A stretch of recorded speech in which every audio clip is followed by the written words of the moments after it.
Hi everyone and welcome to Wild Things. Well, Australia is known around the globe for its wonderful animals like koalas and kangaroos, which are both marsupials. Now, if I had to ask you what a marsupial was, would you be able to tell me? Our next guests are here to tell us a little bit about marsupials, and they're from the Caversham Wildlife Park, and we welcome to the show Chad and Jessica. Welcome to the show, guys. Hi. Morning. Thanks for having, thanks, I should be saying thank you for bringing these guys on. Now look, tell us a little bit about who you brought on today and who I've got here. Yeah, on the end there you've got Dan. Dan's a Euro Okay. kangaroo joey. Yeah. He's about 10 months old. And he's enjoying his milk? He is, he's loving it. Yeah. In the middle there we've got Muffin. Muffin's a common brush-tailed possum. Oh. She's about 8 months old. It's very cute. And here on the end is little Stevie. Stevie is of course a koala. Yep. He's about 18 months old. Okay.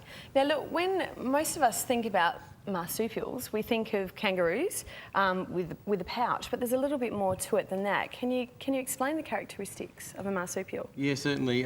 Not all marsupials have a fully formed pouch. Okay. The typical ones, of course, do, like the koala and the kangaroo. Yeah. Some of the smaller ones only form a pouch when they come into the breeding season, mainly for the joeys. And the joeys are born at a very early stage of development. For most of them, it's only around 1 month. Okay. For most of them, they're quite small, so they're about the size of a peanut or jelly bean. That's incredible. It so is. So small. It so is. they're underdeveloped when they're born, and then they finish their development. That's right. Outside of the body. The pouch acts as a second womb, Right. if you like. Okay. Yeah. Fantastic. Now, she's finished. And she's like, give me more milk. Now, can you tell us about the koala? Now, I mean, what a beautiful animal that you've got over there. Tell us a little bit more about their diet, maybe. Yeah, little Stevie is a specialist. Koalas naturally only feed on eucalyptus leaves, and they're restricted to the leaves that are only found on the east coast of Australia. Okay.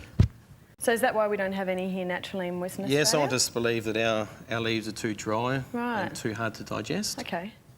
I guess particularly, like we are a very drying climate as it is. That's right. And not having the right leaves, it's not going to help. Doesn't help, no.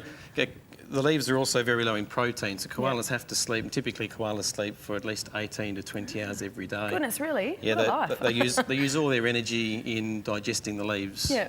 And they retract about 2% protein Right, okay. from those leaves. So Yep. they're either eating or they're sleeping. So eating or sleeping. That's their whole life. It's an awesome life. It's what people do on holidays. That's it. Now, do koalas have a pouch? They do. Okay. Yes. Of course, I can't show you on Stevie because No. he's a boy. Yeah, that wouldn't It work. wouldn't work. It's only the females that have a pouch. Okay, fantastic.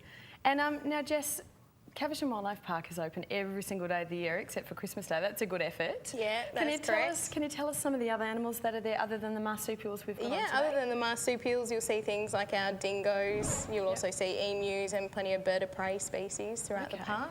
Yep.